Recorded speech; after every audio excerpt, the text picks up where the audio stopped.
Oke, baik. Selamat pagi semuanya. Yang saya hormati kepada Bapak Bahar Amal Teneng dan juga teman-teman kelas C saya banggakan. Saya Yesi Lestari sebagai moderator kelompok 4 yang akan memandu jalannya presentasi pada pagi hari ini. Sebelumnya izinkan kelompok kami memperkenalkan diri lebih dahulu. Terdapat saya sendiri Lestari, Nida Amalia dan juga Nisa Elsa Putri.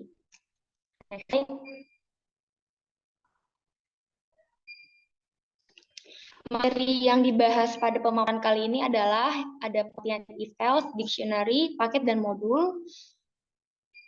Kedua ada if else, yang telah kelompok kami buat, dictionary, program dictionary yang telah kami buat, yang telah kelompok kami buat, dan juga program dictionary yang telah kami buat, paket dan modul.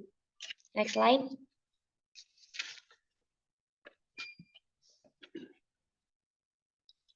Baik, di sini saya sendiri akan menjelaskan pengertian dari if else secara umum. If else adalah struktur kontrol dalam bahasa pemrograman Python yang digunakan untuk membuat keputusan berdasarkan kondisi tertentu. Secara umum, if else digunakan untuk menjalankan blok tertentu jika suatu kondisi benar atau true dan menjalankan blok kode lain jika kondisi tersebut atau false. Jadi if else ini sebagai pengendali yang digunakan untuk membuat keputusan berdasar kondisi tertentu, dan juga ini memungkinkan program melakukan tindakan yang berbeda tergantung apakah suatu kondisinya benar atau salah. If bagian utama dari struktur pengendali if else, memberikan suatu kondisi yang dievaluasi. Jika kondisi tersebut benar atau true, maka blok pernyataan dalam if akan dieksekusi, sedangkan else sebagai opsional dan digunakan jika kondisi dalam if adalah salah atau false. Jika kondisi ini terjadi, maka blok pernyataan di dalam else akan dieksekusi. Baik, pemaparan selanjutnya akan dipaparkan oleh teman saya.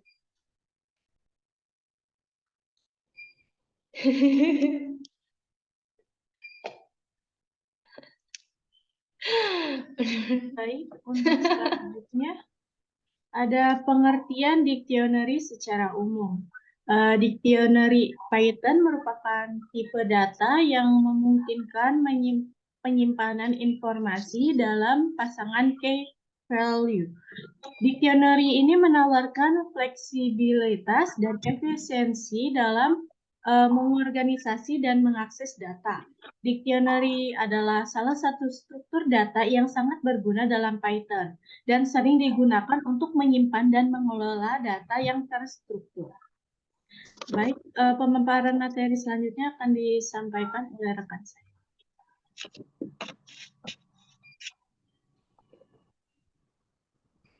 Baik, saya izin melanjutkan untuk pemaparan materi selanjutnya, yaitu pengertian paket dan modul secara umum. Modul sendiri pada Python merupakan sebuah file yang berekstensi py yang berisi script Python.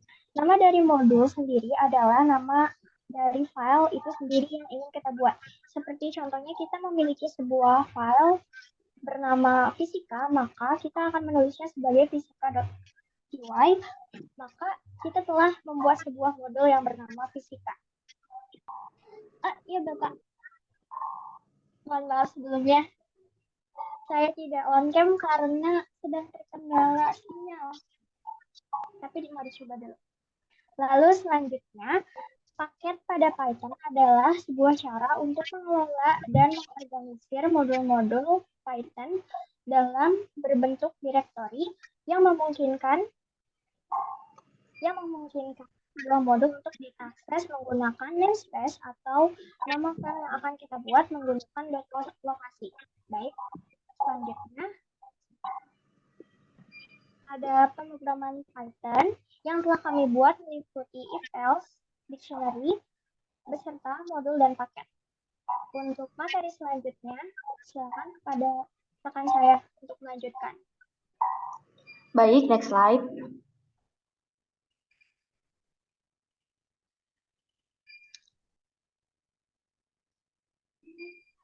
Judulnya nggak kelihatan, tapi ini adalah program if else yang telah kelompok buat. Nah ya, program if-else yang telah kami buat yaitu di atasnya itu ada program if-else NISN sebagai identitas. Agak di zoom.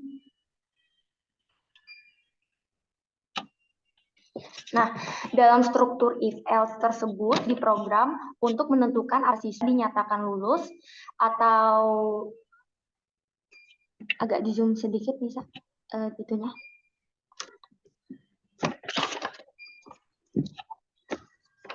Ya, gambar tersebut teman-teman bisa lihat yang dimasukkan NISN.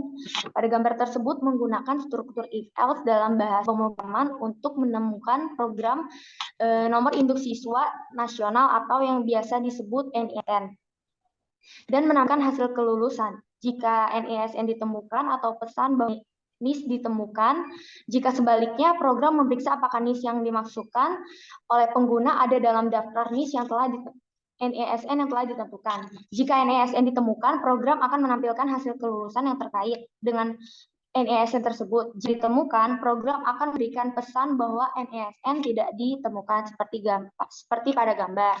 Nah, yang di bawahnya adalah if-else input nilai-nilai siswa. Teman-teman bisa lihat, situ ada 3 mata pelajaran, bahasa Indonesia, bahasa Inggris, dan juga matematika. Pada struktur if-else tersebut diprogramkan untuk menentukan apakah siswa dinyatakan lulus atau tidak berdasarkan rata-rata nilai dari 3 mata pelajaran tersebut, yaitu bahasa Indonesia, bahasa Inggris, dan juga matematika. Hal ini menggunakan pembagi 3 sebagai ambang batas, yang berarti jika nilai di bawah 75, maka siswa dinyatakan tidak lulus. Sementara jika nilai di atas 75, siswa dapat lulus. Ini merupakan contoh sederhana dari bagaimana pernyataan kondisional digunakan dalam pemrograman untuk mengambil keputusan berdasarkan kondisi tertentu. Dalam hal ini, penggunaan if-else dalam Python sangat membantu dalam mengotomatisasi tindakan dalam kondisi tertentu serta dapat mengurangi pekerjaan manusia. Next slide.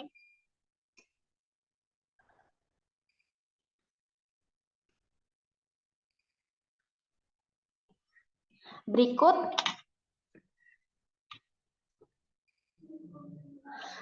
ini adalah flowchart NISN telah kelompok kami buat, teman-teman bisa lihat.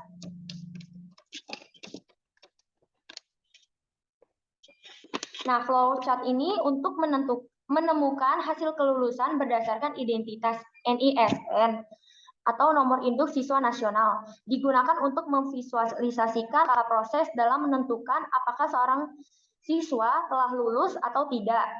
Siswa diminta untuk memasukkan NISN sebagai input. Terus flowchart kemudian melibatkan langkah pencarian dalam basis data sekolah untuk mencocokkan NISN yang telah dimasukkan dengan data siswa yang terdaftar. Next slide.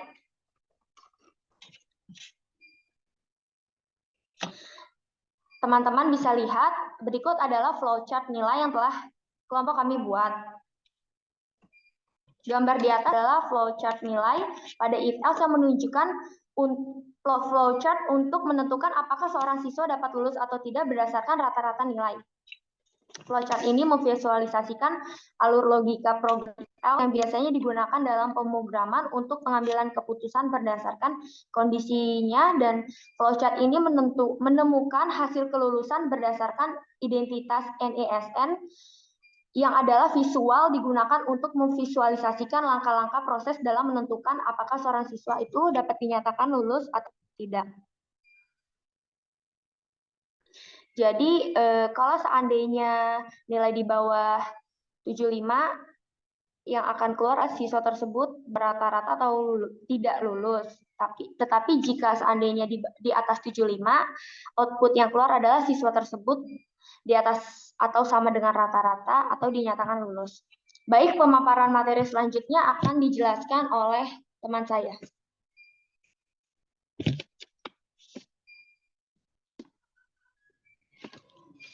Terima kasih. Selanjutnya ada program Visual Code Dictionary. Nah, bisa dilihat ya teman-teman, di sini ada program dictionary yang oleh kelompok kami buat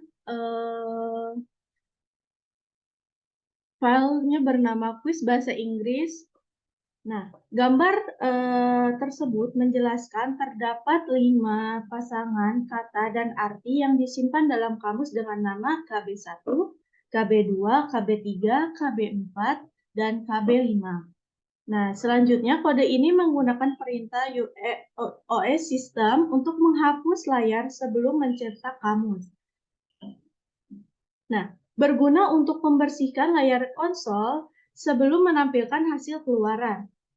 Setelah membersihkan layar, kode ini mencetak masing-masing pasangan kata dan arti dalam kamus. Bisa dilihat di contohnya itu ada untuk misalnya KB1. Kode mencetak kata cat dan artinya kucing. Ini dilakukan dengan menggunakan perintah print untuk setiap elemen dalam kamus.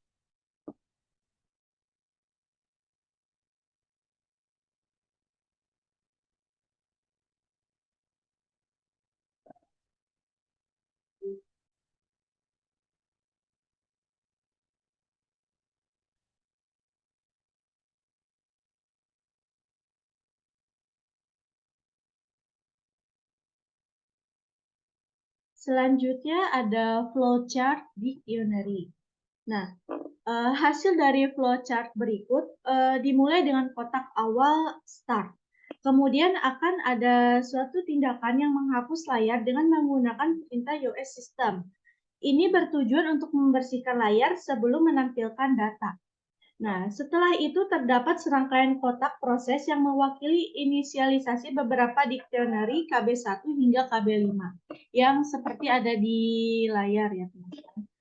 Nah, yang berisi pasangan kata dan arti. Setiap dictionary ini memiliki 2 elemen, yaitu kata dan arti yang mewakili kata dalam bahasa Inggris dan artinya dalam bahasa Indonesia. Nah, setelah menganalisasi dictionary, ada serangkaian kotak proses yang mencetak kata dan arti dari setiap dictionary ke layar. Proses ini diulang untuk setiap dictionary dari KB1 hingga KB5. Nah, masing-masing dicetak dengan format kata, diikuti oleh kata dalam bahasa Inggris dan arti, dan diikuti oleh arti dalam bahasa Indonesia. Dan terakhir, flowchart ini berakhir dengan kotak akhir yaitu N. Bisa dilihat contohnya seperti di layar ya, teman-teman.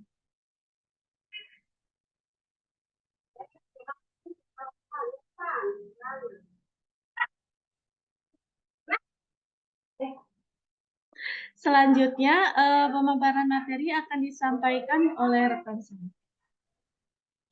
Baik, saya izin melanjutkan materi untuk program modul dan paket.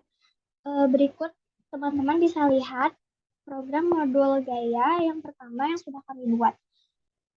Kode yang tertera di atas adalah sebuah fungsi Python yang disebut gaya. Fungsi ini memiliki 2 parameter, yaitu ada massa dan kecepatan. Ketika kita memanggil fungsi gaya ini dengan memberikan nilai untuk kedua parameter, fungsi ini akan menghitung gaya menggunakan rumus fisika Newton. Yaitu untuk rumusnya sendiri adalah rumus gaya sendiri adalah massa dikali kecepatan. Nah, fungsi dari modul gaya ini apa sih? Fungsinya sendiri adalah memberikan nilai untuk massa dan kecepatan. Dan secara otomatis fungsinya sendiri akan langsung tercetak.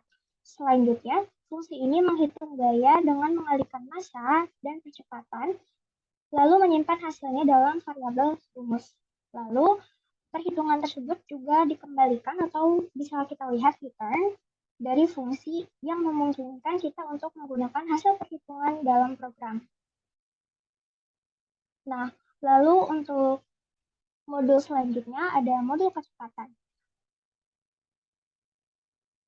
Dalam modul kecepatan sendiri, kelompok kami menggunakan rumus jarak per waktu atau dibagi waktu.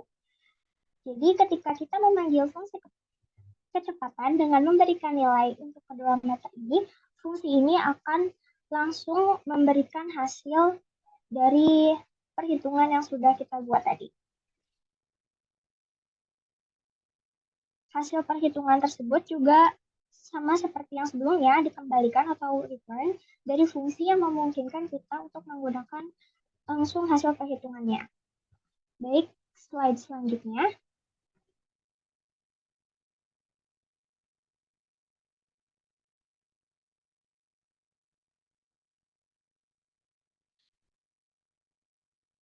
Baik, saya izin menjelaskan untuk slide berikutnya, yaitu flowchart dari modul gaya yang telah dibuat.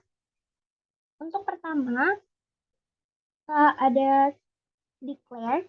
Yang kedua, kami menginput rumus yang telah diberikan, yaitu massa dan percepatan. Lalu tidak lupa juga dalam assign untuk memasukkan hasil beserta rumus dan output yang dihasilkan sesuai dengan sintaks yang telah dibuat di Discord. Teman-teman juga bisa lihat di sebelah sampingnya ada contoh dari rumus yang telah dihitung. Slide berikutnya.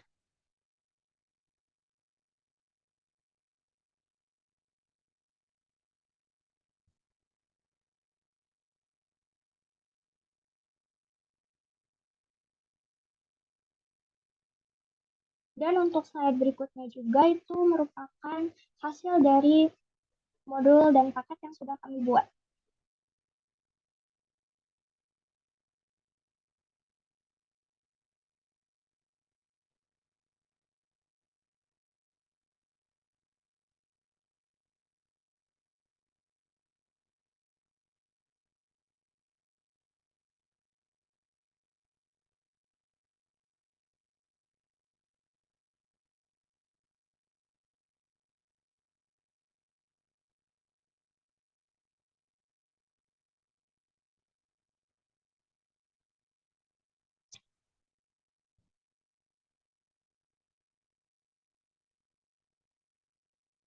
Bisa tolong dikembalikan ke slide paket nggak, Anissa?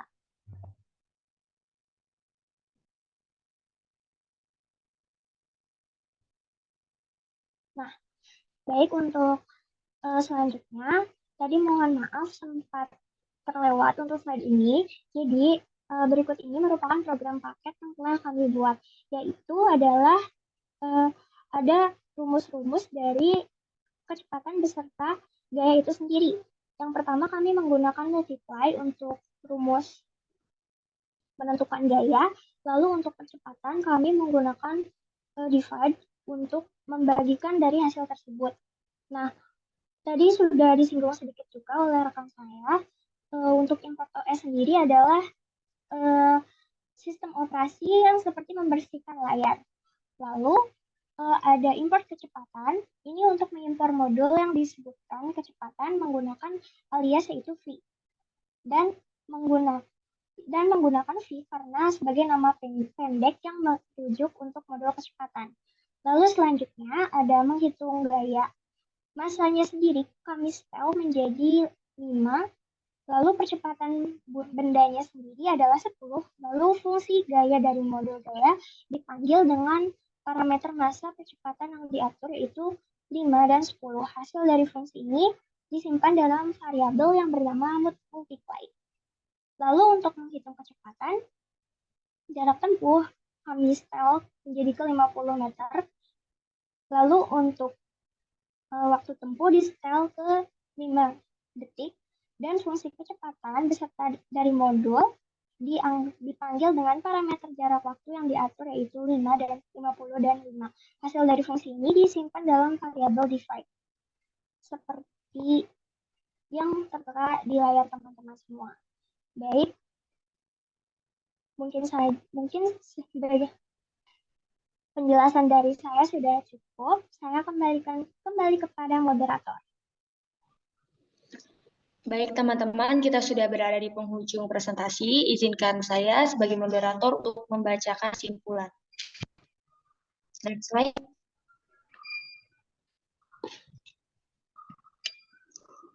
Kesimpulannya, Python menyediakan alat dasar yang penting dalam pemrograman.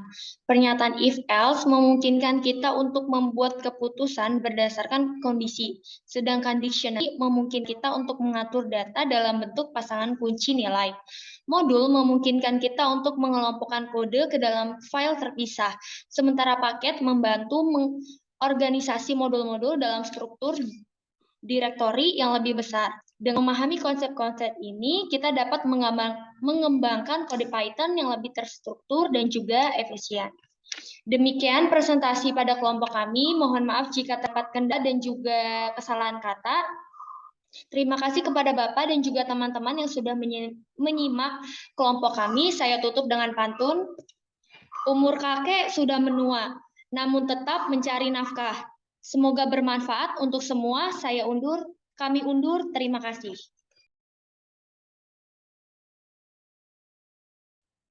Oke,